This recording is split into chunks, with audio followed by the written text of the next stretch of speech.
Sabbiiti eno twakulaga eggulire mu mawulire gaffe ng'abatuuze mu disitulikiti y'e Lwengo bali mu kusattirwa olw'amabanja ssaako n'ebintu byabwe ebitwaliddwa bannakigwanyizi oluvannyuma lwa gavumenti okubeewolako endokwa z'emmwanyi mu mwaka gwa 2018 ate n'eremererwa okubasasula. Salo paleeto okutwaliza awamu mu ggwanga lyonna babanja okuva 2018 tebabasasulanga ssente zaabwe. Era bannasalo paleeta bagenda kwetikka emigugu bagitwala Honorable Babanja. Ssebo minisita waffe w'ekitiibwa mukyogenda mu minisitule ya agriculture osirise. Kino kyajja abatuuze mu mbeera era balabiddwako nga bakukkulumira gavumenti nga bwetalumirwa muntu wa wansi. Ssente zetukolamu emmwanyi twewola neewole ebyaffe biweddewo kati mwagala tukole ki wakati awo mwagala tukole ki Sebo Mr. President otulaba wetunawagira gavumenti endala ati tukoze bubi ndi muvubuka neeyiya omukazi yandekawo lwa nsonga y'akaseera. Okulaajana kw'abatuuze kuno kusombodde abakulembeze mu disitulikiti y'e Lwengo era embeera ewaliza ssentebe wa disitulikiti y'e Lwengo okukubira omukungu avunaanyizibwa ku disitulikiti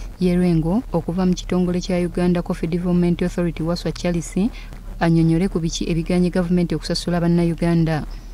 Kakati nfunye challenge mu kwaba supply nga imwaji bali mu kugira ensasula yaabwe simanyi ekitongole kirina nteekateeka kikuko.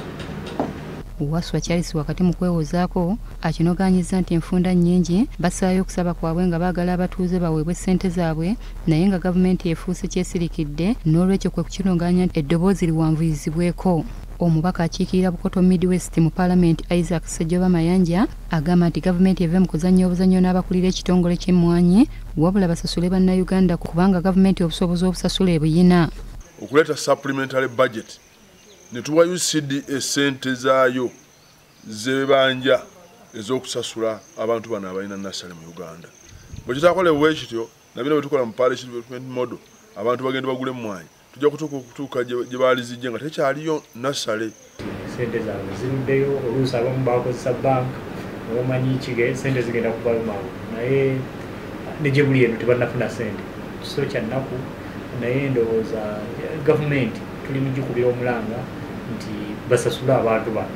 Mu ngeri emu Isaac Sejjoba agamba nti ekiddako kwe kwongera okuteeka Parliament ku nninga okulaba nga bannayuganda okutwalizaawo mu baweebwa ensimbi zaabwe. Bagamba nti oguliko omuseesa teguzikira. Ffe nga Parliament ya Uganda tugenda kuteeka gavumenti ku nninga esobole okuba nti esasula abantu bano basobole okuba nti bayimirizaawo emirimu gyabwe mu ggwanga lyonna si mu kitundu kyaffe kyokka. Newankubadde disitulikiti y'e Lwengo erina abakungu abatwala ebyobulimi kyokka bagamba nti ensonga y'emmererezo y'emmwanyi yabaggyibwako era tebagivunaanyizibwako yadde n'akamu kubanga gavumenti yabaweereza abakungu okuva mu kitongole kya Uganda Coffee Development Authority. So abakungu bange abawano ku disitulikiti nabo bagobererwa bikolebwa naye tebalinaamu mukono mu processing kwa payment z'abano mu kusasula n'onteekateeka yonna esigadde. Wakati mu kwemulugunya kw'abatuuze omubaka wa pulezidenti mu disitulikiti y'e Lwengo Haji Walugembe Ramadhan agumizza abatuuze nga gavumenti bw'eri neetegefu okubasasula ensimbi zaabwe n'olwekyo basaanye bakkakkane nga bo abakulu bwe bakola ku nsonga zaabwe. Gavumenti bwe beekola naawe teryaza amaanyi eyinza okulwawo buli okukola ki okusasula yo teringa mmwe abantu akola endagaano n'omuntu enkya ne weefuula gavumenti bye tebikola. Jacqueline Nantale ne Deogracious Tindyebwa BBS Terefayina Gambuuze. Lwaki gavumenti oba eyagala abantu ba wansi? Bwe tweyongerayo bannakibiina kya NRM mu disitulikiti y'e Mukono basazeewo bakole